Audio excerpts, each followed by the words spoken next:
Donc, tout ça, je vous l'ai dit, hein, vous l'avez, et vous l'avez et en Word, et vous l'avez en PDF, et vous l'avez sur le diaporama.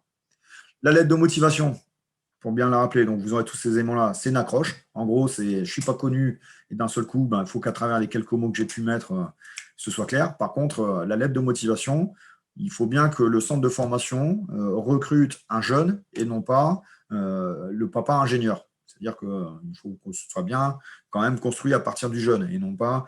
Alors, je sais que vous avez certainement tous des grandes compétences, en tout cas, je vous le souhaite, dans la rédaction des lettres de motivation, mais ça reste quand même un exercice dans lequel le centre d'entraînement, le centre de formation va rechercher d'abord, avant tout, un contact avec le jeune. Donc, on l'aide dans le truc, mais on ne le fait pas.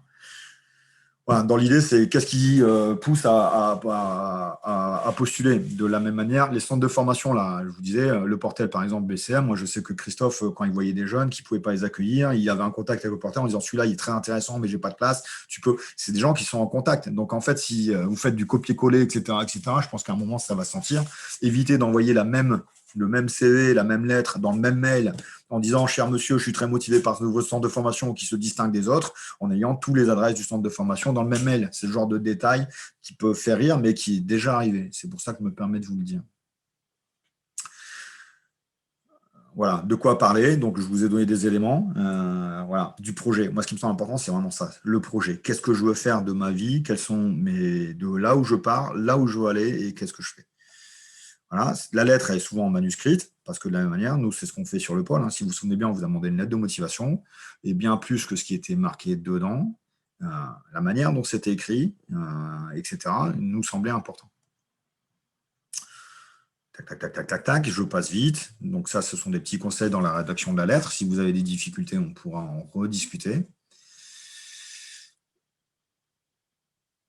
Je ne sais plus combien de lettres m'avait dit à recevoir un gars avec qui j'en discutais, mais par contre, ils en reçoivent forcément beaucoup. Et moi encore, rien que cette semaine, j'ai reçu 3 appels de gens qui veulent rentrer au pôle, qui envoient des courriers. Et eux, c'est pareil. En fait, on a des jeunes qui, à 17 ans, décident de devenir un basketteur professionnel. Donc, il faut vraiment que ça permette de sortir du lot. Le CV de la même manière. Voilà, de quoi on parle. Donc, voilà ce que j'ai mis dans le truc. Je passe vite parce qu'encore une fois, ce n'est pas intéressant de s'étendre là-dessus. Mais par contre, il y a ce qu'on y retrouve obligatoirement dans le CV, les moyens de vous joindre, les adresses mail. C'est pour ça qu'on leur a fait une adresse mail pebb.prénom.nom. Il y avait plein d'intérêts par rapport à la communication que nous on avait, les erreurs de mail, les machins, etc. Et si vous postulez au pôle dans un centre de formation, pebb.nom prénom, déjà c'est tiens, c'est quelqu'un qui vient du pôle de Wattignies ou d'Amiens, ça aide. 2, c'est mieux d'avoir pebb.prénom.nom@gmail que d'avoir grosrigolo@orange.fr, parce que là aussi on a déjà vu quelques adresses mail un peu épiques, donc il faut faire attention. C'est tous ces détails-là qui vont jouer en fait. Donc voilà. De quoi on parle? Du parcours, basket, tout simplement, c'est pareil, c'est pas un CV d'ingénieur qu'on va demander, c'est par où il est passé, il a 2 ans de basket, il a 3 ans de basket, il a 6 ans de basket, il a gagné des trucs, il n'a pas gagné des trucs, mais il n'a pas gagné des trucs, mais ça s'explique parce que qu'est-ce qui le motive, quels sont ses objectifs, vous voyez, donc je passe très vite. Les aspects scolaires qui sont importants, le projet, pareil, je veux être artisan de boulanger ou mécanicien. Est-ce qu'il y a un lycée qui peut me permettre de travailler ça à côté de chez moi ou pas? Enfin, voilà, c'est tous ces éléments-là qui vont être importants de retrouver. Le CV doit être clair, machin, etc. Voilà quelques exemples de CV. Là, c'est pareil, je ne vous demande pas de les lire, mais je vous ai juste mis ça sur cette diapositive-là pour que vous disiez, voilà, qu'est-ce qui correspond en fait. Lequel, si vous étiez recruteur, voilà, vous venez de recevoir, là, il doit y avoir une dizaine de CV, lequel a attiré votre œil tout de suite.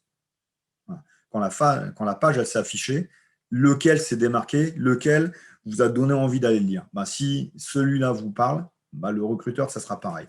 En gros, moi, je suis recruteur. Le CV qui est ici en bas à droite, moi, perso, si j'en ai 15 à lire, c'est celui que je lirai en dernier, voire je ne le lirai pas.